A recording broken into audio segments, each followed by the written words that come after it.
Welcome to ವಿಜ್ಞಾನ ಜಗತ್ತು. ಇವತ್ತು ನಾವು ನಮ್ಮ ಎಕ್ಸಾಮಿನೇಷನ್ ಬೋರ್ಡ್ದಿಂದ 2019ರಲ್ಲಿ ಬಿಟ್ಟಂಥ ಮೊದಲನೇ ಮಾದರಿ ಪ್ರಶ್ನೆ ಪತ್ರಿಕೆಯನ್ನು ಇಲ್ಲಿ ವಿಶ್ಲೇಷಣೆ ಮಾಡ್ತಾ ಹೋಗೋಣ. ನಮ್ಮ ಕೇಳಿರುವಂಥ ಮೊದಲನೇ ಪ್ರಶ್ನೆ ಕಾರ್ಬನ್ ಪಡೆದ ಮೇಲೆ ಇವುಗಳಲ್ಲಿ ಅನುರೂಪ ಶ್ರೇಣಿಯಲ್ಲಿರುವಂಥ ಸಂಯುಕ್ತದ ಗುಂಪು ಯಾವುದು ಅಂತ ಹೇಳ್ತಿದ್ದಾರೆ. ಅನುರೂಪ ಶ್ರೇಣಿ ಅಂದರೆ ಗೊತ್ತಲ್ಲ, ಅನುಕ್ರಮ ಸದಸ್ಯರ ನಡುವಿನ ವ್ಯತ್ಯಾಸ CH2 ಆಗಿರ್ತದೆ ಮತ್ತು ಇವುಗಳ ಸಾಮಾನ್ಯ ಸೂತ್ರ ಒಂದೇ ಆಗಿರ್ತದೆ. ಅಂಥ ಗುಂಪನ್ನು ಅನುರೂಪ ಶ್ರೇಣಿ ಅಂತ ಕರಿತೀವಿ. ಹಾಗಾದರೆ ಇದರಲ್ಲಿ ಅನುರೂಪ ಶ್ರೇಣಿ ಯಾವುದು ಅಂತ ನಾವು ಕಂಡುಹಿಡಿಬೇಕು. ಹಾಗಾದರೆ ಆಪ್ಷನ್ಸ್ ನೋಡ್ತಾ ಹೋಗೋಣ. ಇಲ್ಲಿ ಆಪ್ಷನ್ಸ್ ಬಂದರೆ CH4 that is a methane ಅಂತ, C2H4 ಅಂತಿದೆ, ಇದು ಈಥೀನ್ ಆಯಿತು, ಹಾಗಾಗಿ ಇದು ರಾಂಗ್ ಆನ್ಸರ್ ಆಯಿತು.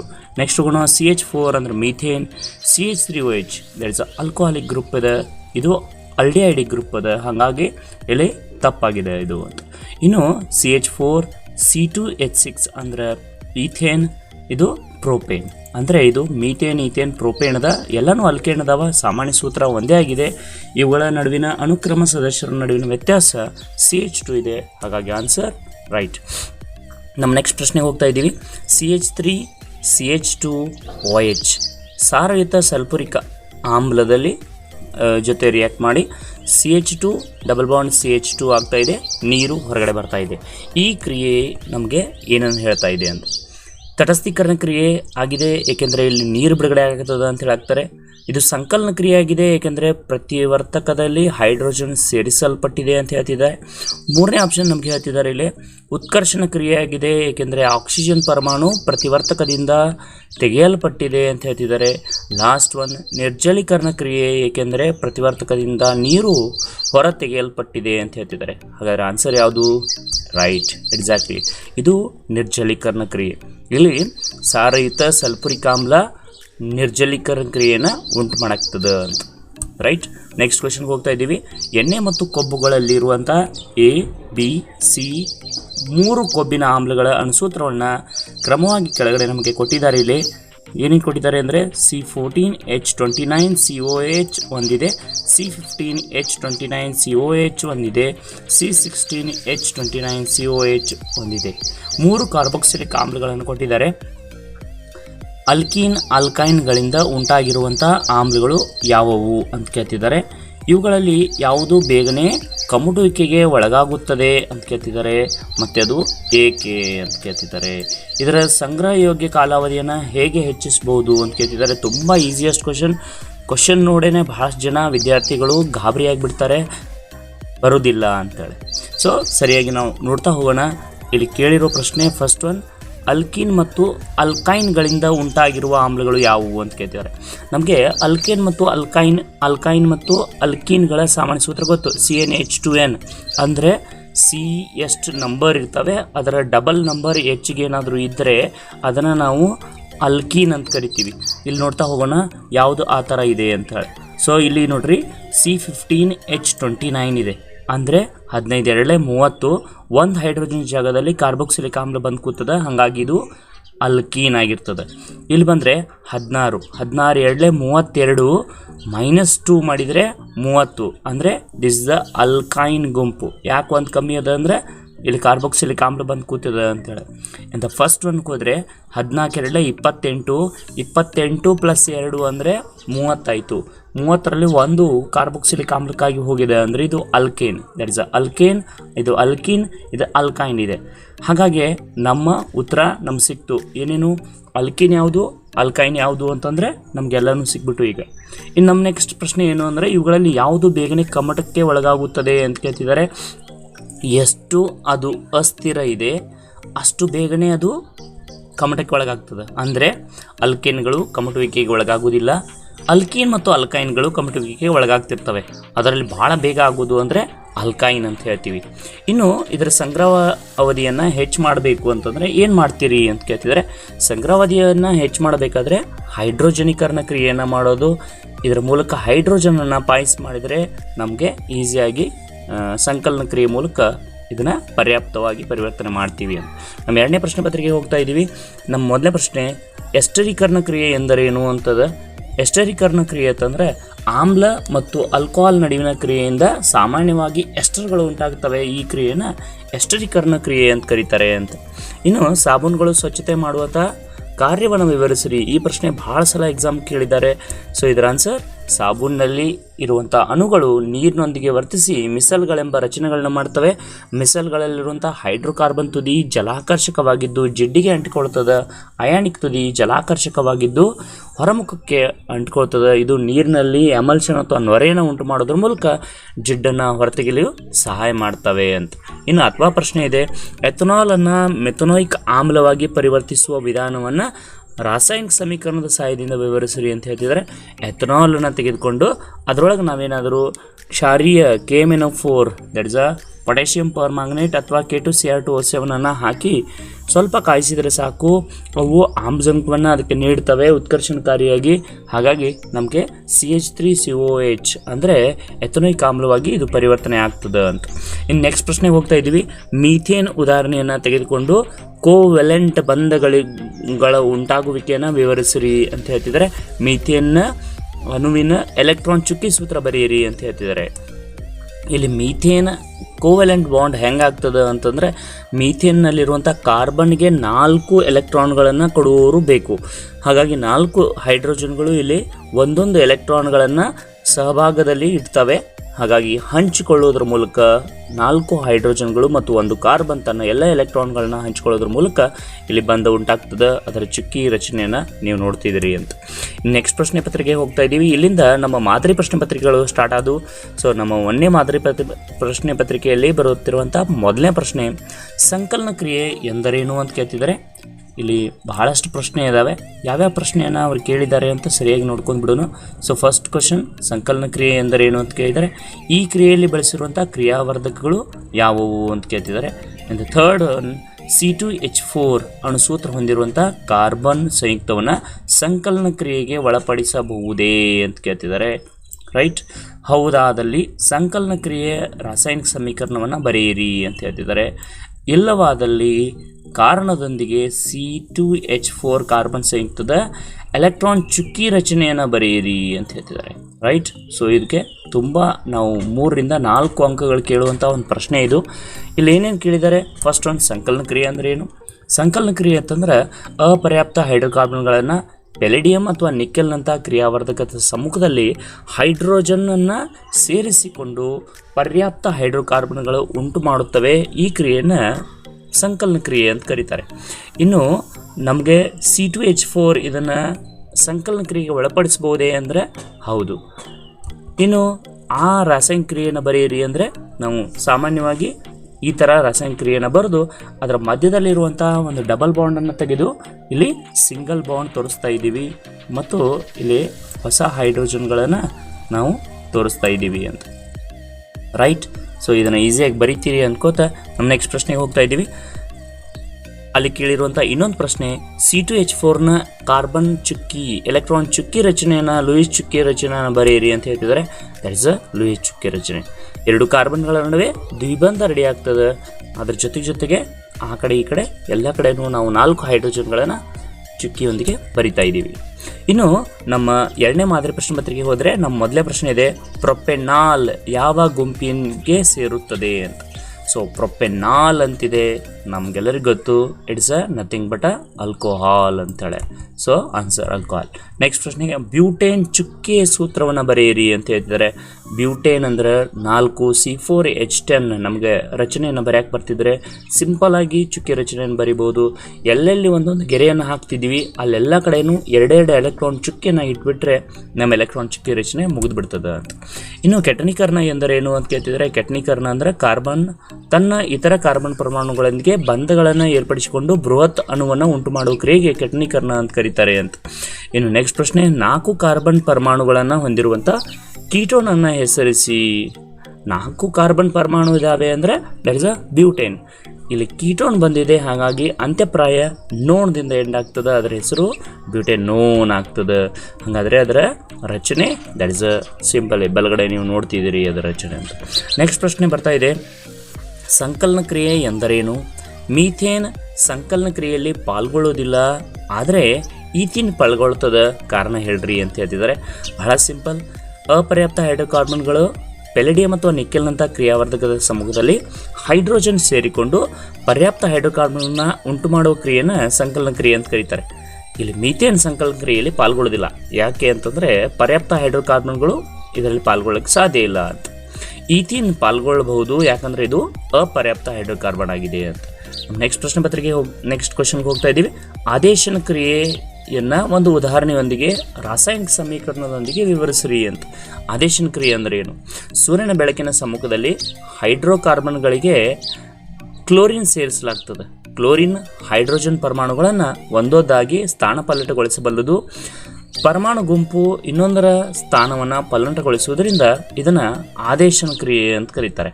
ಉದಾಹರಣೆಗೆ CH4+Cl2 = CH3Cl+HCl ಅಂತ ಹೇಳ್ತೀವಿ. ಇನ್ನು ನಮ್ಮ ಮೂರನೇ ಮಾದರಿ ಪ್ರಶ್ನೆ ಪತ್ರಿಕೆಗೆ ಹೋಗ್ತಾ ಇದ್ದೀವಿ. ಕೇಳಿರುವ ಮೊನ್ನೆ ಪ್ರಶ್ನೆ, ಕೆಳಗಿನ ಸಂಯುಕ್ತಗಳಲ್ಲಿ OH ಕ್ರಿಯಾ ಗುಂಪನ್ನು ಹೊಂದಿರುವ ಸಂಯುಕ್ತ ಯಾವುದು? ಆಪ್ಷನ್ಸ್ ಇದ್ದಾವೆ: ಬ್ಯೂಟೆನೋನ್, ಬ್ಯೂಟನಾಲ್, ಬ್ಯೂಟನೋಯಿಕ್ ಆಮ್ಲ, ಬ್ಯೂಟೆನ್ಯಾಲ್ ಅಂತ. Answer is, OH is alcohol, ಹಾಗಾಗಿ ಇದು ಬ್ಯೂಟೆನಾಲ್. ರೈಟ್. ನಮ್ಮ 17ನೇ ಪ್ರಶ್ನೆ, ಇವುಗಳಲ್ಲಿ ಅನುರೂಪ ಶ್ರೇಣಿಯಲ್ಲಿರುವಂಥ ಸಂಯುಕ್ತದ ಗುಂಪು ಯಾವುದು ಅಂತ ಕೇಳ್ತಿದ್ರೆ ಮತ್ತೆ ಬಂತು ಅನುರೂಪ ಶ್ರೇಣಿ ಅಂದರೆ ನೆನಪಿನಾಗ ಇಟ್ಕೊಳ್ರಿ, CH2 ವ್ಯತ್ಯಾಸ ಇರಬೇಕು, ಸಾಮಾನ್ಯ ಸೂತ್ರ ಒಂದೇ ಆಗಿರಬೇಕು. ಯಾವುದು ನೋಡ್ತಾ ಹೋಗೋಣ. ಮೊದಲನೇದು ಮೀಥೇನ್ ಇದೆ, ಎರಡನೇದು ಈಥೇನ್ ಇದೆ, ಹಾಗಾಗಿ ಅದು ಅಲ್ಲ ಅಂತಾಯಿತು. ಸೊ ಬಿ ಆಪ್ಷನ್ಗೆ ಬರೋಣ.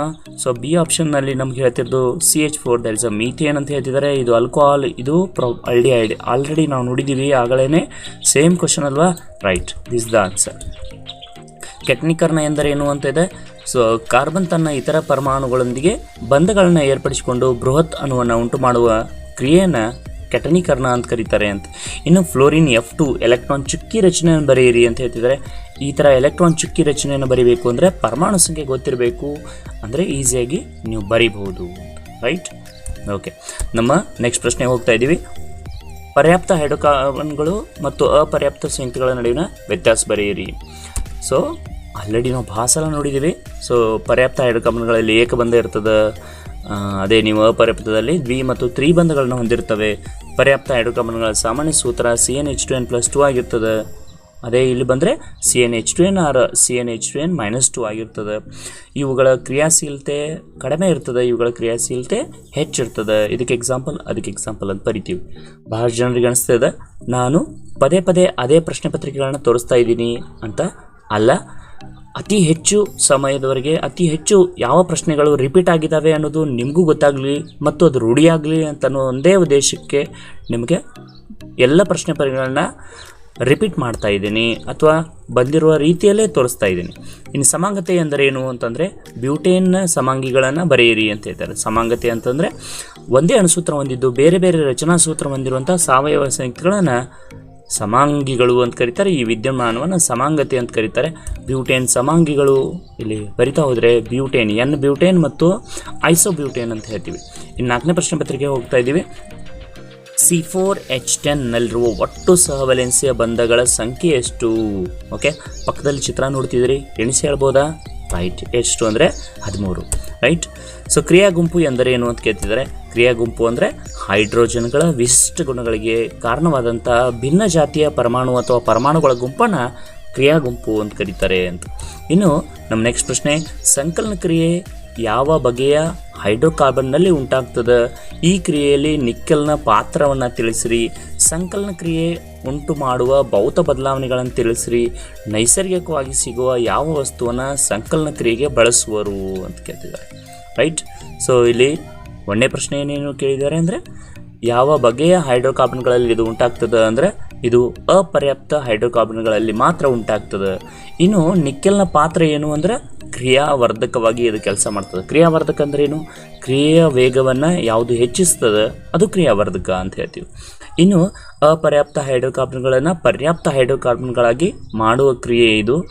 ದ್ರವ ಎಣ್ಣೆಯನ್ನು ಘನರೂಪಕ್ಕೆ ಇಲ್ಲಿ ತಿರುಗಿಸಲಾಗ್ತದೆ. ಎಣ್ಣೆಯ ದ್ರವಣ ಬಿಂದು ಬದಲಾಗ್ತದೆ, ಕ್ರಿಯಾಶೀಲತೆಯೂ ಕಡಿಮೆ ಆಗ್ತದೆ, ಸಂಗ್ರಹ ಯೋಗ್ಯ ಕಾಲಾವಧಿಯಲ್ಲಿ ಹೆಚ್ಚಾಗ್ತದೆ ಅಂತ. ಇನ್ನು ನೈಸರ್ಗಿಕವಾಗಿ ಸಿಗುವ ಯಾವ ವಸ್ತುವನ್ನು ಅಂತಂದರೆ ದಟ್ ಇಸ್ ಎಣ್ಣೆ ಅಂತ ಹೇಳ್ತಿದ್ವಿ. ಇನ್ನು ಅಥವಾ ಪ್ರಶ್ನೆಗೆ ಹೋಗೋಣ. ಸಾಬೂನು ಮತ್ತು ಮಾರ್ಜಕಗಳನ್ನು ವ್ಯಾಖ್ಯಾನಿಸಿ. ಮೀನ್ಸ್ ಎಂದರೇನು ಅಂತ ಕೇಳ್ತಿದ್ರೆ ಗಡಸು ನೀರಿನಲ್ಲಿ ಶುಭ್ರವಾಗಿ ಬಟ್ಟೆಗಳನ್ನು ಸ್ವಚ್ಛಗೊಳಿಸಲಿಕ್ಕೆ ನಾವು ಮಾರ್ಜಕಗಳನ್ನು ಬಳಸ್ತೀವಿ. ಕಾರಣ ಏನು ಅಂತ ಕೇಳ್ತಿದ್ದಾರೆ. ಮಾರ್ಜಕಗಳ ಅನಾನುಕೂಲಗಳು ಏನು ಅಂತ ಕೇಳ್ತಿದ್ದಾರೆ. ಒಂದೊಂದೇ ಪ್ರಶ್ನೆಗಳಿಗೆ ಉತ್ತರ ಕೊಡ್ತಾ ಹೋಗೋಣ. ಮೊದಲು ಸಾಬೂನು ಅಂದ್ರೇನು? ಉದ್ದ ಸರಪಣಿಯ ಕಾರ್ಬಾಕ್ಸಿಲಿಕ್ ಆಮ್ಲದ ಸೋಡಿಯಂ ಮತ್ತು ಪೊಟ್ಯಾಷಿಯಂ ಲವಣಗಳನ್ನು ಸಾಬೂನು ಅಂತ ಕರಿತೀವಿ ಅಂತ. ಇನ್ನು ಮಾರ್ಜಕಗಳು ಅಂತಂದರೆ ಸಲ್ಫೋನಿಕ್ ಆಮ್ಲಗಳ ಸೋಡಿಯಂ ಲವಣಗಳಾಗಿವೆ, ಅಥವಾ ಕ್ಲೋರೈಡ್ ಅಥವಾ ಬ್ರೋಮೈಡ್ ಅಯಾನುಗಳನ್ನು ಅಮೋನಿಯಂ ಲವಣಗಳಾಗಿರ್ತವೆ ಅಂತ. ಇನ್ನು ಮಾರ್ಜಕಗಳು ಗಡಸು ನೀರಿನಲ್ಲಿ ಕ್ಯಾಲ್ಸಿಯಂ ಮತ್ತು ಮ್ಯಾಗ್ನೀಸಿಯಂ ಅಯಾನುಗಳೊಂದಿಗೆ ಜಲ ವಿಲೀನಗೊಳ್ಳದ ಒತ್ತಡ ಅಥವಾ ಚರಟವನ್ನು ಉಂಟು ಮಾಡೋದಿಲ್ಲ, ಅದರಿಂದ ಸುಲಭವಾಗಿ ಸ್ವಚ್ಛಗೊಳಿಸ್ತವೆ ಅಂತ ಹೇಳ್ಬೋದು. ಇನ್ನು ಅನಾನುಕೂಲಕ್ಕೆ ಬಂದರೆ ಮಾರ್ಜಕಗಳು ಜಲಮಾಲಿನ್ಯ ಮಾಡ್ತವೆ, ಭೂಮಾಲಿನ್ಯ ಮಾಡ್ತವೆ ಮತ್ತು ಜೀವಸ್ಥಿತಿಯವಲ್ಲದ ಕೆಲಸವನ್ನು ಇವು ಮಾಡ್ತವೆ ಅಂತ. ಇನ್ನು ನಮ್ಮ ನೆಕ್ಸ್ಟ್ ಪ್ರಶ್ನೆ ಹೋಗ್ತಾ ಇದ್ದೀವಿ. 5ನೇ ಪ್ರಶ್ನೆ ಪತ್ರಿಕೆ ನಮ್ಮ ಕೇಳಿರುವ 1ನೇ ಪ್ರಶ್ನೆ, ಪೆಂಟಿನ ಅಣುಸೂತ್ರ C5H10 ಇದರಲ್ಲಿರುವಂಥ ಕೋವೆಲೆಂಟ್ ಬಂಧಗಳ ಸಂಖ್ಯೆ ಎಷ್ಟು? ಈ ಥರ ಪ್ರಶ್ನೆ ಬಂದರೆ ಪಕ್ಕದಲ್ಲಿ ಅದರ ರಚನಾ ಸೂತ್ರವನ್ನು ಬರೆಯಿರಿ, ಬರೆದು ಅದರಲ್ಲಿರುವಂಥ ಎಲ್ಲ ಬಂಧಗಳನ್ನು ಎಣಿಸ್ರಿ ಅಂತ ಗೊತ್ತಾಗ್ತದೆ. ಎಷ್ಟು ಅಂದರೆ ಇಲ್ಲಿ 15 ಬಂಧಗಳು ಬರ್ತವೆ ಅಂತ. ನೆಕ್ಸ್ಟ್, ಪರ್ಯಾಪ್ತ ಸಂಯುಕ್ತಗಳಿಗೆ ಒಂದು ಉದಾಹರಣೆ ಕೊಡಿ ಅಂತ ಹೇಳ್ತಾರೆ. ಪರ್ಯಾಪ್ತ ಸಂಯುಕ್ತಗಳಿಗೆ ಒಂದು ಉದಾಹರಣೆ ಅಂದರೆ ದಟ್ ಇಸ್ ಆಲ್ಕೇನ್. ಅಡುಗೆ ಉಪ್ಪಿನ ಚುಕ್ಕಿ ಸೂತ್ರ ಬರೆಯಿರಿ ಅಂತಂದರೆ ಚುಕ್ಕಿ ಸೂತ್ರ ಅಂತಂದರೆ ದಟ್ ಇಸ್ Na+ ಅಂದ Cl- ಈ ಥರ ಬರಿತೀವಿ, Na+ Cl- ಅಂತ. ಇನ್ನು ಕ್ರಿಯಾವರ್ಧಕಗಳು ಎಂದರೇನು ಅಂತ ಕೇಳ್ತಾರೆ. ಕ್ರಿಯೆಯ ವೇಗವನ್ನು ಯಾವುದು ಹೆಚ್ಚಿಸ್ತದೆ ಅದನ್ನು ಕ್ರಿಯಾವರ್ಧಕ ಅಂತ ಕರಿತೀವಿ ಅಂತ. ಇನ್ನು ರಾಸಾಯನಿಕ ಸಮಾಂಗಿಗಳು ಎಂದರೇನು? ಬ್ಯೂಟೇನ್ ಅಣುವಿನ 2 ರಚನೆಗಳನ್ನ ಬರೆಯಿರಿ ಅಂತ ಕೇಳ್ತಿದ್ರೆ, ಸೊ ಇಲ್ಲಿ ಒಂದೇ ಅಣುಸೂತ್ರ ಹೊಂದಿದ್ದು ಬೇರೆ ಬೇರೆ ರಚನಾ ಸೂತ್ರ ಹೊಂದಿರುವಂಥ ಸಾವಯವ ಸಂಯುಕ್ತಗಳನ್ನ ವಿದ್ಯುನ್ಮಾನವನ್ನು ಸಮಾಂಗತೆ ಅಂತ ಕರೀತಾರೆ. ಇಲ್ಲಿ ಇವುಗಳನ್ನ ರಚನಾ ಸಮಾಂಗಿಗಳು ಅಂತಲೂ ಕರೀತಾರೆ. ಬ್ಯೂಟೇನ್ಗೆ 2 ಎಕ್ಸಾಂಪಲ್ ಹೇಳ್ತೀವಿ, N-ಬ್ಯೂಟೇನ್ ಇಂದ ಐಸೋಬ್ಯೂಟೇನ್ ಅಂತ. ನೆಕ್ಸ್ಟ್ ಪ್ರಶ್ನೆಗೆ ಹೋಗ್ತಾ ಇದ್ದೀವಿ. ಕೆಳಗಿನವುಗಳನ್ನು ನಿರೂಪಿಸಿ ಮೀನ್ಸ್ ಎಂದರೇನು ಅಂತ. ಕೆಟ್ನೀಕರಣ, ಅನುರೂಪ ಶ್ರೇಣಿ ಮತ್ತು ಕ್ರಿಯಾ ಗುಂಪು ಎಂದರೇನು ಅಂತ ಬರೀಬೇಕು ಅಷ್ಟೇ. ಸೊ ಕೆಟ್ನೀಕರಣ ಅಂದರೆ ಕಾರ್ಬನ್ ಇತರ ಪರಮಾಣುಗಳೊಂದಿಗೆ ಬಂಧಗಳನ್ನ ಏರ್ಪಡಿಸಿ ಬೃಹತ್ ಅಣುವನ್ನು ಉಂಟು ಮಾಡುವ ಕ್ರಿಯೆಯನ್ನು ಕೆಟ್ನೀಕರಣ ಅಂತ ಕರೀತಾರೆ. ಇನ್ನು ಒಂದೇ ಕ್ರಿಯಾ ಗುಂಪು ಕಾರ್ಬನ್ ಸರಪಳಿಯಲ್ಲಿರುವಂಥ ಹೈಡ್ರೋಜನನ್ನು ಸ್ಥಾನಪಲ್ಲಟಗೊಳಿಸುವ ಸಂಯುಕ್ತಗಳ ಸರಣಿಯನ್ನು ಅನುರೂಪ ಶ್ರೇಣಿ ಅಂತ ಕರೀತಾರೆ. ಇನ್ನು ಕ್ರಿಯಾ ಗುಂಪು ಅಂತಂದರೆ ಹೈಡ್ರೋಕಾರ್ಬನ್ಗಳ ವಿಶಿಷ್ಟ ಗುಣಲಕ್ಷಣಗಳಿಗೆ ಕಾರಣವಾದಂಥ ಭಿನ್ನ ಜಾತಿಯ ಪರಮಾಣು ಅಥವಾ ಪರಮಾಣು ಗುಂಪನ್ನು ಕ್ರಿಯಾ ಗುಂಪು ಅಂತ ಕರಿತೀವಿ ಅಂತ. ಇನ್ನು ಅಥವಾ ಪ್ರಶ್ನೆ ಬರ್ತಾ ಇದ್ದೀವಿ. ಅಪರ್ಯಾಪ್ತ ಸಂಯುಕ್ತಗಳು ಪರ್ಯಾಪ್ತ ಸಂಯುಕ್ತಗಳಿಗಿಂತ ಹೆಚ್ಚು ಕ್ರಿಯಾಶೀಲವಾಗಿ ಕಾರಣವೇನು ಅಂತ ಕೇಳ್ತಿದ್ದಾರೆ. ಕಾರಣ ಏನು ಅಂದರೆ ಪರ್ಯಾಪ್ತ ಹೈಡ್ರೋಕಾರ್ಬನ್ಗಳಲ್ಲಿ ಏಕಬಂಧ ಮಾತ್ರವನ್ನು ಹೊಂದಿರ್ತವೆ, ಆದ್ದರಿಂದ ಇವು ಸ್ಥಿರವಾಗಿರ್ತವೆ, ಸಂತೃಪ್ತವಾಗಿರ್ತವೆ. ಇನ್ನು ಯಾವುದೇ ರೀತಿಯ ಎಲೆಕ್ಟ್ರಾನ್ಗಳು ಇವುಗಳಿಗೆ ಬೇಕಾಗಿರುವುದಿಲ್ಲ, ಆದ್ದರಿಂದ ಇವು ಕ್ರಿಯಾಶೀಲತೆ ಕಡಿಮೆಯಾಗಿರ್ತದೆ. ಆದರೆ ಅಲ್ಕೀನ್ ಮತ್ತು ಅಲ್ಕೈನ್ಗೆ ಬಂದರೆ ದ್ವಿ ಮತ್ತು ತ್ರಿಬಂಧಗಳನ್ನು ಹೊಂದಿರ್ತವೆ, ಯಾಕಂದರೆ ಇವುಗಳಿಗೆ ಸಿಗಬೇಕಾದಂತಹ ಎಲೆಕ್ಟ್ರಾನ್ಗಳ ಸಂಖ್ಯೆ ಕಡಿಮೆ ಆಗಿರ್ತದೆ ಅಂತ. ಇನ್ನು 24ನೇ ಪ್ರಶ್ನೆ, ಕೆಳಗಿನ ಸಾವಯವ ಸಂಯುಕ್ತಗಳ ರಚನಾ ಸೂತ್ರ ಬರೆಯಿರಿ. ಯಾವುದು? ಬೆಂಜಿನ್, ಸೈಕ್ಲೋಹೆಕ್ಸೇನ್ ಅಂತ ಕ್ಲೋರೋಪ್ರೋಪೇನ್. ಬೆಂಜಿನ್ದ ಚಿತ್ರ ನಾವು ನೋಡಿದ್ದೀವಿ. ಈ 3ರಲ್ಲಿ ಯಾವ್ದು ಬರೆದ್ರೂ ನೀವು ಕರೆಕ್ಟ್ ಆಗ್ತದೆ. ಇನ್ನು ಸೈಕ್ಲೋಹೆಕ್ಸೇನ್ ದಟ್ ಇಸ್ ಸೈಕ್ಲೋ ಮೀನ್ಸ್ ಚಕ್ರೀಯವಾಗಿರ್ತದೆ, ಹೆಕ್ಸೇನ್ ಇದೆ, ಹೆಕ್ಸೇನ್ ಮೀನ್ಸ್ ಇದು 6 ಕಾರ್ಬನ್ಗಳನ್ನು ಹೊಂದಿರುವಂಥ ಅಲ್ಕೇನ್ ಆಗಿದೆ ಅಂತ, ರೈಟ್.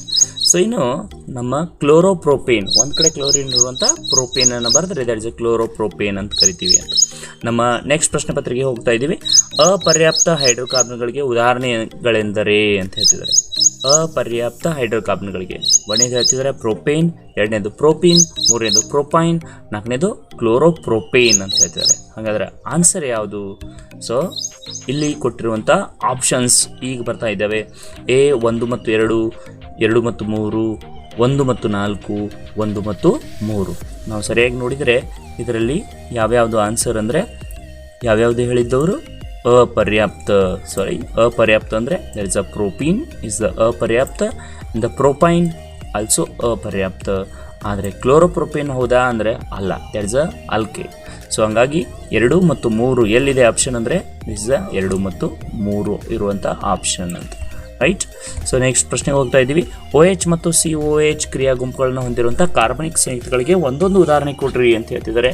ಬಹಳಷ್ಟು ಎಕ್ಸಾಂಪಲ್ಸ್ ಯಾವ್ದು ಬೇಕಾದರೂ ಕೊಡ್ಬೋದು. ದಟ್ ಇಸ್ ಎಥನಾಲ್ ಮತ್ತು ಎಥನೋಯಿಕ್ ಆಮ್ಲವನ್ನು ಇಲ್ಲಿ ಕೊಡ್ತಾ ಇದ್ದೀವಿ. ಕಾರ್ಬನ್ ಅಪಾರ ಸಂಖ್ಯೆಯ ಸಂಯುಕ್ತಗಳನ್ನ ಉಂಟು ಮಾಡಲು ಕಾರಣವಾದ ಕೆಟನೀಕರಣ ಮತ್ತು ಚತುರ್ವೇಲೆನ್ಸಿ ಗುಣಗಳನ್ನು ವಿವರಿಸ್ರಿ ಅಂತ ಹೇಳ್ತಿದ್ದಾರೆ. ಕಾರ್ಬನ್ ಒಂದು ಅನನ್ಯ ಗುಣ ಅಂತಂದರೆ ಇದು ಇತರೆ ಕಾರ್ಬನ್ ಪರಮಾಣುಗಳೊಂದಿಗೆ ಬಂಧಗಳನ್ನ ಏರ್ಪಡಿಸಿಕೊಂಡು ಬೃಹತ್ ಅಣುವನ್ನು ಉಂಟು ಮಾಡ್ತದೆ. ಇದನ್ನು ಕೆಟ್ನೀಕರಣ ಅಂತ ಕರಿತೀವಿ. ಇನ್ನು ಚತುರ್ವೇಲೆನ್ಸಿ ಅಂದರೆ ಇದರ ಕೊನೆ ಕವಚದಲ್ಲಿ 4 ಎಲೆಕ್ಟ್ರಾನ್ಗಳಿದ್ದು ಇದು ಅಷ್ಟಕ ಜೋಡಣೆಯನ್ನು ಹೊಂದಲಿಕ್ಕೆ 4 ಎಲೆಕ್ಟ್ರಾನ್ಗಳು ಬೇಕಾಗಿರ್ತವೆ. ಹಾಗಾಗಿ ಒಂದೊಂದು ಎಲೆಕ್ಟ್ರಾನ್ಗಳನ್ನ ಕೊಡುವಂಥ 4 ಸಂಯುಕ್ತಗಳೊಂದಿಗೆ ಇದು ಸಂಯೋಗ ಹೊಂದಿ ಸಂಯುಕ್ತಗಳನ್ನ ರೆಡಿ ಮಾಡುವಂಥ ಸಾಮರ್ಥ್ಯವನ್ನು ಹೊಂದಿರ್ತದೆ. ಅದರಿಂದ ಇದು ಅತಿ ಹೆಚ್ಚಿನ ಸಂಯುಕ್ತಗಳನ್ನು ಉಂಟು ಮಾಡುವ ಸಾಮರ್ಥ್ಯ ಹೊಂದಿದೆ ಅಂತ ಹೇಳ್ತಿದ್ದೀವಿ. ನೆಕ್ಸ್ಟ್ ಪ್ರಶ್ನೆಗೆ ಹೋಗ್ತಾ ಇದ್ದೀವಿ. ಸಾವಯವ ಸಂಯುಕ್ತಗಳು ಎಂದರೇನು, ಅವುಗಳ ಗುಣಲಕ್ಷಣಗಳನ್ನ ತಿಳಿಸ್ರಿ ಅಂತ. ಸಾವಯವ ಸಂಯುಕ್ತ ಅಂದರೆ ಕಾರ್ಬನ್ ಮತ್ತು ಕಾರ್ಬನ್ನ ಸಂಯುಕ್ತಗಳನ್ನ ಸಾವಯವ ಸಂಯುಕ್ತಗಳು ಅಂತ ಕರೀತಾರೆ. ಇವುಗಳ ಗುಣಲಕ್ಷಣಗಳು ಏನು ಅಂತಂದರೆ ಇವು ಸಾಮಾನ್ಯವಾಗಿ ಸಹವಲೆನ್ಸಿಯ ಬಂಧವನ್ನು ಹೊಂದಿರ್ತವೆ. ದ್ರವಣ ಬಿಂದು ಮತ್ತು ಕುದಿ ಬಿಂದು ಕಡಿಮೆ ಇರ್ತದೆ. ಸಾಮಾನ್ಯವಾಗಿ ವಿದ್ಯುತ್ತಿನ ದುರ್ಬಲ ವಾಹಕಗಳಾಗಿರ್ತವೆ. ನೀರಿನಲ್ಲಿ ಇವು ಕರಗುವುದಿಲ್ಲ ಅಂತ. ಇನ್ನು ಅಥವಾ ಪ್ರಶ್ನೆಗೆ ಹೋಗ್ತಾ ಇದ್ದೀವಿ. ಎಣ್ಣೆಗಳ ಹೈಡ್ರೋಜನೀಕರಣದಲ್ಲಿ ಯಾವ ವಿಧದ ಕ್ರಿಯೆಯಾಗಿದೆ? ಓಕೆ, ಭಾಳ ಸಿಂಪಲ್ ಅಲ್ವಾ? ಯಾವುದು? ಎಕ್ಸಾಕ್ಟ್ಲಿ, ಸಂಕಲನ ಕ್ರಿಯೆಯಾಗಿದೆ. ಎಣ್ಣೆಗಳ ಹೈಡ್ರೋಜನೀಕರಣದಿಂದ ಪ್ರಯೋಜನ ಏನು? ಅಲ್ಲಿ ಬಳಸುವಂಥ ಕ್ರಿಯಾವರ್ಧಕ ಯಾವುದು ಅಂತ ಕೇಳ್ತಿದ್ದಾರೆ. ಸೊ ಯಾವುದು ಅಂದರೆ ಅಲ್ಲಿ ಕ್ರಿಯಾವರ್ಧಕ ಯಾವುದು ಅಂದರೆ ಸಾಮಾನ್ಯವಾಗಿ ಪೆಲೆಡಿಯಂ ಅಥವಾ ನಿಕ್ಕೆಲನ್ನು ಬಳಸ್ತಾರೆ. ಇನ್ನು ಪ್ರಯೋಜನ ಏನು ಅಂದ್ರೆ ಅಪರ್ಯಾಪ್ತ ಕೊಬ್ಬು ಕಡಿಮೆ ಸಂಗ್ರಹಯೋಗ್ಯ ಕಾಲಾವಧಿಯನ್ನು ಹೊಂದಿರ್ತದೆ. ಗಾಳಿಯೊಂದಿಗೆ ಉತ್ಕರ್ಷಣ ಹೊಂದಿ ಕಮಟು ವಾಸನೆಯನ್ನು ಉಂಟು ಮಾಡ್ತಿರ್ತದೆ. ಇವುಗಳು ಬೇಗ ಕೆಡುವುದನ್ನು ತಪ್ಪಿಸಲಿಕ್ಕೆ, ಇವುಗಳ ಸಂಗ್ರಹಾವಧಿ ಕಾಲವನ್ನು ಹೆಚ್ಚಿಸಲಿಕ್ಕೆ ಈ ಕ್ರಿಯೆಯನ್ನು ಮಾಡ್ತಾರೆ. ನೆಕ್ಸ್ಟ್ ಪ್ರಶ್ನೆಗೆ ಹೋಗ್ತಾ ಇದ್ದೀವಿ. ಹೆಪ್ಟೈನ್, ಸೈಕ್ಲೋಪೆಂಟೇನ್, ಬೆನ್ಸಿನ್ಗಳ ಅಣುಸೂತ್ರ ಬರೆಯಿರಿ ಅಂತ ಹೇಳ್ತಿದ್ದಾರೆ. ಹೆಪ್ಟೈನ್ ದಟ್ ಇಸ್ ಅಲ್ಕೈನ್ ಇದೆ. ಹೆಪ್ಟೇನ್ ಅಂದ್ರೆ 7 ಕಾರ್ಬನ್ಗಳು, ರೈಟ್? ಸೊ C7H12 ಅಂತ ಹೇಳ್ತಿದ್ವಿ. ಸೈಕ್ಲೋಪೆಂಟೇನ್ ದಟ್ ಇಸ್ ಪೆಂಟಾ ಅಂದ್ರೆ 5, that is pentane that is cyclopentane ಅಂದ್ರೆ ವೃತ್ತಾಕಾರದಲ್ಲಿ ಚಕ್ರೀಯವಾಗಿ ಬರೆದಿರುವಂಥ 5 ಕಾರ್ಬನ್ಗಳು ಹೊಂದಿದೆ ಅಂತ, ರೈಟ್? ಸೊ ನೆಕ್ಸ್ಟ್ ನಾವು ಹೋದರೆ ಬೆನ್ಸಿನ್ ಅಂತ ಹೇಳ್ತಿದ್ದೀವಿ. ಬೆನ್ಸಿನ್ದ ಚಿತ್ರ ಆಲ್ರೆಡಿ ನಾವು ನೋಡಿದ್ದೀವಿ. ಇವು 3ರಲ್ಲಿ ಯಾವುದಾದ್ರೂ ತೆಗಿಬೋದು ನಾವು ಅಂತ. ಇನ್ನು 7ನೇ ಪ್ರಶ್ನೆ ಪತ್ರಿಕೆ ಹೋಗ್ತಾ ಇದ್ದೀವಿ. 1ನೇ ಪ್ರಶ್ನೆ, ಪರ್ಯಾಪ್ತ ಮತ್ತು ಅಪರ್ಯಾಪ್ತ ಹೈಡ್ರೋಕಾರ್ಬನ್ಗಳ ನಡುವಿನ ವ್ಯತ್ಯಾಸ ತಿಳಿಸ್ರಿ ಅಂತ ಹೇಳಿ. ಒಂದು ರಾಸಾಯನಿಕ ಸಮೀಕರಣ. ಓಕೆ, ಅಪರ್ಯಾಪ್ತ ಮತ್ತು ಪರ್ಯಾಪ್ತಗಳ ನಡುವಿನ ವ್ಯತ್ಯಾಸ ತಿಳಿಯಲು ಒಂದು ರಾಸಾಯನಿಕ ಪ್ರಯೋಗವನ್ನು ಕೈಗೊಳ್ಳಿ ಅಥವಾ ಪ್ರಯೋಗದ ಮೂಲಕ ತಿಳಿಸ್ರಿ ಅಂತ ಹೇಳ್ತಿದ್ರೆ ತುಂಬ ಸುಲಭವಾಗಿ ತಿಳಿಬಹುದು. ಹೇಗೆ ಅಂದರೆ ಪರ್ಯಾಪ್ತ ಹೈಡ್ರೋಕಾರ್ಬನ್ಗಳು ಸ್ವಚ್ಛವಾದ ಜ್ವಾಲೆಯನ್ನು ಕೊಡ್ತವೆ, ಆದರೆ ಅಪರ್ಯಾಪ್ತ ಹೈಡ್ರೋಕಾರ್ಬನ್ಗಳು ಹಳದಿ ಬಣ್ಣದ ಜ್ವಾಲೆಯನ್ನು ಕೊಡ್ತವೆ. ಕಡಿಮೆ ಪ್ರಮಾಣದ ಕಪ್ಪು ಬಣ್ಣವನ್ನು ಇಲ್ಲಿ ಹೊಗೆ ಉಂಟಾಗ್ತದೆ. ಎಲ್ಲಿ? ಪರ್ಯಾಪ್ತದಲ್ಲಿ. ಅದೇ ಅಪರ್ಯಾಪ್ತದಲ್ಲಿ ಹೆಚ್ಚು ಹೊಗೆಯನ್ನು ಉಂಟು ಮಾಡ್ತವೆ ಅಂತ. ಹೀಗೆ ಈಸಿಯಾಗಿ ನಾವು ತಿಳ್ಕೊಬೋದು ಅಂತ. ಇನ್ನು 21ನೇ ಪ್ರಶ್ನೆ, ಸಮಾಂಗಿಗಳು ಎಂದರೇನು, ಉದಾಹರಣೆಯೊಂದಿಗೆ ವಿವರಿಸ್ರಿ ಅಂತ ಹೇಳ್ತಿದ್ದಾರೆ. ಸಮಾಂಗಿಗಳು ಅಂದರೆ ಒಂದೇ ಅಣುಸೂತ್ರ ಹೊಂದಿದ್ದು ಬೇರೆ ಬೇರೆ ರಚನಾ ಸೂತ್ರ ಹೊಂದಿರುವಂಥ ಸಾವಯವ ಸಂಯುಕ್ತಗಳನ್ನು ಸಮಾಂಗಿಗಳು ಅಂತ ಕರೀತಾರೆ. ಇಂಥ ವಿದ್ಯುನ್ಮಾನಕ್ಕೆ ಸಮಾಂಗತೆ ಅಂತ ಕರೀತಾರೆ ಅಂತ. ಈ ಪ್ರಶ್ನೆ ತುಂಬ ಸಲ ಬರ್ತಾ ಇದೆ, ನೀವು ನೋಡ್ತಿದ್ದೀರಿ. ಇಲ್ಲಿ ಸಮಾಂಗಿಗಳಿಗೆ ಎಕ್ಸಾಂಪಲ್ ಪೆಂಟೇನ್ ಅಂತ ಹೇಳ್ತಿದ್ದೀವಿ. ಪೆಂಟೇನ್ ಒಳಗೆ 3 ಬರ್ದಿದ್ದೀವಿ ನಾವು, ಎನ್ ಪೆಂಟೇನ್, ಐಸೋಪೆಂಟೇನ್, ಮತ್ತು ಈ ಕಡೆದು 3ನೇದು ಏನ್ರಿ ಅಂದ್ರೆ that is a neo pentane ಅಂತ ಹೇಳ್ತೀವಿ ಅಂತ. ಇಲ್ಲಿ ಯಾವುದೇ ಪ್ರಶ್ನೆ ರಿಪೀಟ್ ಆದರೂ ಬೇಜಾರು ಮಾಡ್ಕೊಳ್ಳದೆ ಓದಿ, ಯಾಕೆಂದರೆ ಎಕ್ಸಾಮ್ಗಾಗಿ ರೂಢಿ ಆಗ್ತದೆ ಅಂತ. ಸಾಬೂನು ಸ್ವಚ್ಛಗೊಳಿಸುವ ಪ್ರಕ್ರಿಯೆಯನ್ನು ವಿವರಿಸ್ರಿ ಅಂತ ಹೇಳ್ತಿದ್ದಾರೆ. ಸಾಬೂನಿನಲ್ಲಿರುವಂಥ ಹೈಡ್ರೋಕಾರ್ಬನ್ ತುದಿ ಎಣ್ಣೆಯನ್ನು ಆಕರ್ಷಣೆ ಮಾಡ್ತದೆ ಅಥವಾ ಎಣ್ಣೆಗೆ ಅಥವಾ ಜಲವಿಕರ್ಷಕವಾಗಿರ್ತದೆ. ಅಯಾನಿಕ್ ತುದಿ ಜಲಾಕರ್ಷಕವಾಗಿರ್ತದೆ. ಇದು ನೀರಿನಲ್ಲಿ ಎಮಲ್ಷನನ್ನು ಉಂಟು ಮಾಡೋದರೊಂದಿಗೆ ಸಾಬೂನಿನಲ್ಲಿರುವಂಥ ಮೆಸಲ್ಗಳು ಕೊಳೆಯನ್ನು ಕಿತ್ತು ತೆಗೆಯಲು ಸಹಾಯ ಮಾಡ್ತವೆ ಅಂತ. ಇನ್ನು ಲಾಸ್ಟ್ ಚುಕ್ಕಿ ವಿನ್ಯಾಸ ಬರೆಯಿರಿ ಅಂತ ಹೇಳ್ತಿದ್ದಾರೆ. ಮೆಥನೋಯಿಕ್ ಆಮ್ಲ, ಪ್ರೊಪೆನೋನ್ ಅಂತ ಬ್ರೋಮೋಪೆಂಟೇನ್. ದಟ್ಸ್ ಅ ಬ್ರೋಮೋ ಅಂದರೆ ಬ್ರೋಮಿನ್ ಬಂದದ ಪೆಂಟೇನ್ ಒಳಗೆ ಅಂತ, ರೈಟ್? ಸೊ ಇವುಗಳ ಚಿತ್ರ ನೀವು ಸಮೀಪದಿಂದ ಗಮನಿಸಿದರೆ ನ್ಯಾಚುರಲಿ ರಚನಾ ಸೂತ್ರ ಹೆಂಗೆ ಬರಿತೀವಲ್ಲ ಹಾಗೇ ಇದ್ದಾವೆ. ಬಟ್ ಅವುಗಳ ಮಧ್ಯದಲ್ಲಿರುವ ವ್ಯತ್ಯಾಸ ಏನು ಅಂದ್ರೆ ಒಂದು ರೇಖೆಗೆ 2 ಚುಕ್ಕಿಗಳನ್ನ ಬರೆದಿದ್ದಾರೆ ಅಷ್ಟೇ, ಸಿಂಪಲ್, ರೈಟ್? ನಮ್ಮ ನೆಕ್ಸ್ಟ್ ಪ್ರಶ್ನೆ ಹೋಗ್ತಾ ಇದ್ದೀವಿ. HCHO ಈ ಕಾರ್ಬನ್ ಸಂಯುಕ್ತದ ಹೆಸರೇನು ಅಂತ ಹೇಳ್ತಿದ್ದಾರೆ. CHO ಅನ್ನೋದು ಇಲ್ಲಿ ಬಂದು ಕೂತಿದೆ, ಅದರ ಪಕ್ಕದಲ್ಲಿ ಒಂದೇ ಒಂದು H ಇದೆ. ಸೊ CHO ಅಂದರೆ ಇದು ಆಲ್ಡಿಹೈಡಿಕ್ ಗುಂಪು ಅಂತ ನಮಗೆಲ್ಲರಿಗೂ ಗೊತ್ತು. ಒಂದೇ ಕಾರ್ಬನ್ ಇದ್ದರೆ ದಟ್ ಇಸ್ ಅ ಮೀಥೇನ್ ಅಂತ ಹೇಳ್ತೀವಿ. ದಟ್ ಇಸ್ ಅ ಹಂಗಾದ್ರೆ ಇದರ ಹೆಸರು, ರೈಟ್, ಏನು? Ethanol. Okay, so sorry, it's a wrong answer. ಇದರ ಹೆಸರೇನು ಅಂದರೆ ಮಿಥೆನಾಲ್. ಮೀಥೇನ್ ಇದೆ ಇದು. It's a methane, right. Next ಪ್ರಶ್ನೆ ಹೋಗ್ತಾ ಇದ್ದೀವಿ. ಕೆಟ್ನೀಕರಣ ಎಂದರೆ ಏನು ಅಂತ. ಕಾರ್ಬನ್ಗೆ ತನ್ನ ಇತರ ಪರಮಾಣುಗಳೊಂದಿಗೆ ಸಿ ಅಂದರೆ ಬಂಧಗಳ ಸರ್ವೆಲೆನ್ಸಿ ಬಂಧಗಳನ್ನ ಏರ್ಪಡಿಸಿಕೊಂಡು ಬೃಹತ್ ಅಣುವನ್ನು ಉಂಟು ಮಾಡುವ ಕ್ರಿಯೆಯನ್ನು ಕೆಟ್ನೀಕರಣ ಅಂತ ಕರಿತೀವಿ. ಕರಗದ ಲವಣಗಳನ್ನು ಉಂಟು ಮಾಡುವುದಿಲ್ಲ, ಕಾರಣವೇನು ಅಂತ ಕೇಳಿದರೆ ಮಾರ್ಜಕಗಳು ಗಡಸು ನೀರಿನಲ್ಲಿ ಇರುವಂಥ ಕ್ಯಾಲ್ಸಿಯಂ ಮತ್ತು ಮ್ಯಾಗ್ನೀಸಿಯಂ ಅಯಾನುಗಳೊಂದಿಗೆ ಜಲವಿಲೀನಗೊಳ್ಳದ ಒತ್ತಡವನ್ನು ಉಂಟು ಮಾಡುವುದಿಲ್ಲ, ಆದ್ದರಿಂದ ಇವು ಪರಿಣಾಮಕಾರಿ ಅಂತ ಹೇಳ್ತಿದ್ವಿ. ಇನ್ನು ಆದೇಶನ ಕ್ರಿಯೆ ಅಂತಂದರೆ ಏನು ಅಂದರೆ ಸೂರ್ಯನ ಬೆಳಕಿನ ಸಮ್ಮುಖದಲ್ಲಿ ಹೈಡ್ರೋಕಾರ್ಬನ್ದಲ್ಲಿರುವಂಥ ಹೈಡ್ರೋಕಾರ್ಬನ್ಗಳಿಗೆ ಕ್ಲೋರಿನನ್ನು ಸೇರಿಸಲಾಗ್ತದೆ. ಕ್ಲೋರಿನ್ನ ಅಣು ಹೈಡ್ರೋಜನ್ ಪರಮಾಣುಗಳನ್ನು ಒಂದೊಂದಾಗಿ ಸ್ಥಾನಪಲ್ಲಟಗೊಳಿಸುವ ಕ್ರಿಯೆನ ಆದೇಶನ ಕ್ರಿಯೆ ಅಂತ ಕರಿತೀವಿ ಅಂತ. ಇನ್ನು ಪರ್ಯಾಪ್ತ ಅಪರ್ಯಾಪ್ತಗಳ ನಡುವಿನ ವ್ಯತ್ಯಾಸ ಆಲ್ರೆಡಿ ನಾವು ನೋಡಿದ್ದೀವಿ ಅಂತ. ಇನ್ನು ಕೆಟ್ನೀಕರಣ ಎಂದರೇನು? ಮತ್ತೆ ಅದೇ ಪ್ರಶ್ನೆ. ಕಾರ್ಬನ್ ಪರಮಾಣುಗಳ ನಡುವೆ ಬಂಧಗಳನ್ನು ಏರ್ಪಡಿಸಿಕೊಂಡು ಬೃಹತ್ ಅಣುವಾಗುವುದನ್ನು ಕೆಟ್ನೀಕರಣ ಅಂತ ಕರಿತೀವಿ ಅಂತ. ಅಲ್ಕೇನ್ ಮತ್ತು ಅಲ್ಕೈನ್ಗಳಿರುವ ವ್ಯತ್ಯಾಸ ಏನು? ಎಸ್, ಅಲ್ಕೇನ್ಗಳು ಏಕಬಂಧವನ್ನು ಹೊಂದಿರ್ತವೆ, ಅಲ್ಕೀನ್ಗಳು ದ್ವಿಬಂಧವನ್ನು ಹೊಂದಿರ್ತವೆ. ಇವುಗಳ ಅಂತ್ಯಪ್ರಾಯ ಏನದಿಂದ ಎಂಡಾದರೆ ಅವುಗಳ ಅಂತ್ಯಪ್ರಾಯ ಏನದಿಂದ ಎಂಡಾಗ್ತದೆ. ಇದು ಪರ್ಯಾಪ್ತ ಹೈಡ್ರೋಕಾರ್ಬನ್ಗಳಾಗಿರ್ತವೆ, ಅವು ಅಪರ್ಯಾಪ್ತ ಹೈಡ್ರೋಕಾರ್ಬನ್ಗಳಾಗಿರ್ತವೆ. ಇವುಗಳ ಸಾಮಾನ್ಯ ಸೂತ್ರ CnH2n+2, ಇದರದ್ದು ಸಾಮಾನ್ಯ ಸೂತ್ರ CnH2n ಅಂತ ಹೇಳ್ತೀವಿ. ಉತ್ಕರ್ಷಣ ಕ್ರಿಯೆ ಎಂದರೇನು? ಆಲ್ಕೋಹಾಲ್ ಉತ್ಕರ್ಷಣೆ ಹೊಂದಿ ಕಾರ್ಬಾಕ್ಸಿಲಿಕ್ ಆಮ್ಲ ಉಂಟಾಗುವಂಥ ರಾಸಾಯನಿಕ ಕ್ರಿಯೆಯನ್ನು ಬರೆಯಿರಿ ಅಂತ ಹೇಳ್ತಿದ್ದಾರೆ. ಯಾವುದೇ ರಾಸಾಯನಿಕ ಕ್ರಿಯೆಯಲ್ಲಿ ವಸ್ತು ಒಂದು ಆಮ್ಲಜನಕವನ್ನು ಪಡ್ಕೊಂಡ್ರೆ ಅದನ್ನು ಉತ್ಕರ್ಷಣ ಕ್ರಿಯೆ ಅಂತ ಕರಿತೀವಿ. ಎಕ್ಸಾಂಪಲ್, ಇಲ್ಲಿ ಎಥನಾಲ್ ತೊಗೊಂಡಿದ್ದೀವಿ, CH3CH2H ಪ್ಲಸ್ KMnO4 ಇಲ್ಲಿ ಉತ್ಕರ್ಷಣಕಾರಿಯಾಗಿ ಕೆಲಸ ಮಾಡ್ತದೆ. CH3COH ಇಥನಾಯಿಕ್ ಆಮ್ಲವಾಗಿ ಪರಿವರ್ತನೆ ಆಗ್ತದೆ. ಇನ್ನು ಸಂಕಲನ ಕ್ರಿಯೆ ಅಂದರೆ ಏನು ಅಂತ ಹೇಳ್ತಾರೆ. ಸೊ ಪುಡಿ ರೂಪದ ಪೆಲಡಿಯಂ ಅಥವಾ ನಿಕ್ಕಲ್ನಂಥ ಕ್ರಿಯಾವರ್ಧಕವನ್ನು ಬಳಸಿ ಅಪರ್ಯಾಪ್ತ ಹೈಡ್ರೋಕಾರ್ಬನ್ಗಳಿಗೆ ಹೈಡ್ರೋಜನನ್ನು ಸೇರಿಸಿ ಪರ್ಯಾಪ್ತ ಹೈಡ್ರೋಕಾರ್ಬನ್ಗಳಾಗಿ ಪರಿವರ್ತಿಸುವ ಕ್ರಿಯೆಯನ್ನು ಸಂಕಲನ ಕ್ರಿಯೆ ಅಂತ ಕರೀತಾರೆ ಅಂತ. Example, right. ಇನ್ನು ನಮ್ಮ ಕೊನೆಯ ಪ್ರಶ್ನೆ ಪತ್ರಿಕೆ ಹೋಗ್ತಾ ಇದ್ದೀವಿ. CH2O ಅಣುಸೂತ್ರವುಳ್ಳ ಸಂಯುಕ್ತದಲ್ಲಿರಬಹುದಾದಂಥ ಕ್ರಿಯಾ ಗುಂಪು ಯಾವುದು ಅಂತ ಹೇಳ್ತಿದ್ದಾರೆ. ತುಂಬ ಚೆನ್ನಾಗಿ ಬರೆದಿದ್ದಾರೆ, ಇದನ್ನು ನಿಮ್ಗೆ ಎಲ್ಲರಿಗೂ ಗೊತ್ತಾಗಲ್ದಂಗೆ ಅಂತೇಳಿ. ಸೊ ಯಾವುದು ಅಂತಂದರೆ ದ್ಯಾಟ್ ಇಸ್ ಅ ಐಡಿಯಾಯ್ಡ್. ಯಾಕ್ರಿ ಅಂದರೆ ದ್ಯಾಟ್ ಇಸ್ ಅ HCHO ಗೊತ್ತೇನೋ, ಅದು ಬರೆಯುವಂಥ ರೀತಿ ಬೇರೆ ಥರ ಬರೆದಾರೆ ಅಷ್ಟೇ ಅಂತ. ಇನ್ನು ಅಲ್ಕೇನ್ ಮತ್ತು ಅಲ್ಕೀನ್ಗಳ ಸಾಮಾನ್ಯ ಸೂತ್ರ ಏನು? ಭಾಳ simplest question, CnH2n+2 CnH2n. The last question, ಇಲ್ಲಿ ಮೂರು ಕಾರ್ಬನ್ಗಳೆಲ್ಲ ತಟಸ್ಥ ಸಂಯುಕ್ತ ಅಂತ ಒಂದಿದೆ, ಅದರ ಹೆಸರು P ಅಂತ ಕೊಟ್ಟಿದ್ದಾರೆ. ಸೊ ಇದು ಮೂರು ಕಾರ್ಬನ್ಗಳನ್ನು ಹೊಂದಿರುವಂಥ ಒಂದು ಸಂಯುಕ್ತ ಅಂತ ಹೇಳ್ತಿದ್ದಾರೆ. ಇನ್ನು ಇದನ್ನು ಸೋಡಿಯಂನೊಂದಿಗೆ ವರ್ತಿಸಿದಾಗ ದಹ್ಯ ಅನಿಲ Q ಉಂಟಾಗ್ತೈತಿ ಅಂತ. ನಮಗೆಲ್ಲರಿಗೂ ಗೊತ್ತು, ದಹ್ಯ ಅನಿಲ ಅಂತ ಕರೆಯೋದು ಯಾವುದನ್ನು ನಾವು ಅಂತಂದರೆ ಸೊ ಹೈಡ್ರೋಜನನ್ನು ನಾವು ದಹ್ಯ ಅನಿಲ ಅಂತ ಕರಿತೀವಿ ಅಂತ, ರೈಟ್. ಇನ್ನು ಈ Pಯನ್ನು ಸಾರಯುತ ಸಲ್ಫುರಿಕ್ ಆಮ್ಲದೊಂದಿಗೆ ವರ್ತಿಸಿದಾಗ ಕಾಯಿಸಿದಾಗ ನಿರ್ಜಲೀಕರಣ ಕ್ರಿಯೆ ಒಳಗಾಗಿ ಇದು C3H6 ಅಣುಸೂತ್ರವುಳ್ಳಂತಹ 6 ಸಂಯುಕ್ತವನ್ನು ಕೊಡ್ತೀವಿ. ಹಾಗಾದರೆ ಯಾವುದು ಅಂತ ಹೇಳ್ತಾರೆ. ಯಾವುದು ಅಂತಂದರೆ ತುಂಬ ಸುಲಭ. ಯಾವ ಸಂಯುಕ್ತವನ್ನು ನಾವು ಸೋಡಿಯಂನೊಂದಿಗೆ ಕಾಯಿಸಿದಾಗ ಹೈಡ್ರೋಜನ್ ಬಿಡುಗಡೆ ಆಗ್ತೈತಿ ಅಂತಂದರೆ ಆಲ್ಕೋಹಾಲ್. ದಟ್ ಇಸ್ ಅ ಸೋಡಿಯಂನೊಂದಿಗೆ ಆಲ್ಕೋಹಾಲ್ಗಳನ್ನು ವರ್ತನೆ ಮಾಡಿದರೆ ಹೈಡ್ರೋಜನ್ ಇಲ್ಲಿ ಬಿಡುಗಡೆ ಆಗ್ತದೆ. ಇದರಿಂದ ಸೋಡಿಯಂ ಎಥಾಕ್ಸೈಡ್ ಉತ್ಪತ್ತಿ ಆಗ್ತದೆ, ರೈಟ್. ದಿಸ್ ಇಸ್ ದ ರಾಸಾಯನಿಕ ಕ್ರಿಯೆ. ಇಲ್ಲಿ ಒಂದು ತಪ್ಪಿದೆ, ಇಟ್ ಇಸ್ ಅ ಸೋಡಿಯಂ ಎಥಾಕ್ಸೈಡ್ ಅಲ್ಲ, ಇದು ಸೋಡಿಯಂ ಪ್ರೋಪೇನ್ ಆಗಬೇಕು, ಪ್ರೊಪೆನಾಲ್ ಆಗಬೇಕು, ಸೋಡಿಯಂ ಪ್ರೊಪೆನಾಲ್ ಆಗಬೇಕು. ಇಟ್ಸ್ ತಪ್ಪಾಗಿದೆ ಅಂತ. ಇನ್ನು ಎಥನಾಲನ್ನು 443 ಡಿಗ್ರಿ ಕೆಲ್ವಿನ್ನಲ್ಲಿ ಸಲ್ಫುರಿಕ್ ಆಮ್ಲದೊಂದಿಗೆ ಕಾಯಿಸಿದಾಗ ಇದು ಈಥೀನ್ ಆಗಿ ಪರಿವರ್ತನೆ ಆಗ್ತದೆ, ರೈಟ್. ಸೊ ಇಲ್ಲಿ P ಅಂದರೆ ಪ್ರೊಪೆನಾಲ್, Q ಅಂದರೆ ಹೈಡ್ರೋಜನ್, R ಅಂದರೆ ಇಟ್ಸ್ ಅ ಪ್ರೋಪೀನ್ ಅಂತ ಹೇಳ್ತೀವಿ ಅಂತ, ರೈಟ್. ನಮ್ಮ ನೆಕ್ಸ್ಟ್ ಪ್ರಶ್ನೆಗೆ ಹೋಗ್ತಾ ಇದ್ದೀವಿ. ಅನುರೂಪ ಶ್ರೇಣಿ ಅಂದರೆ ಏನು ಅಂತ. ಒಂದೇ ಕ್ರಿಯಾ ಗುಂಪು ಕಾರ್ಬನ್ ಸರಪಳಿಯಲ್ಲಿರುವಂಥ ಹೈಡ್ರೋಜನನ್ನು ಸ್ಥಾನಪಲ್ಲಟಗೊಳಿಸುವ ಸಂಯುಕ್ತಗಳ ಸರಣಿಯನ್ನು ಅನುರೂಪ ಶ್ರೇಣಿ ಅಂತ ಕರಿತೀವಿ ಅಂತ.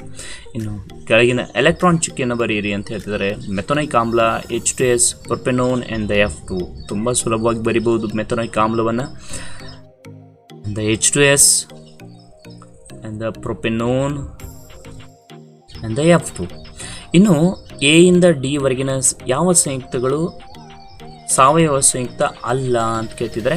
ಸಾವಯವ ಸಂಯುಕ್ತ ಅಂದರೆ ಕಾರ್ಬನ್ ಸಂಯುಕ್ತಗಳನ್ನ ಸಾವಯವ ಸಂಯುಕ್ತ ಅಂತ ಕರಿತೀವಿ.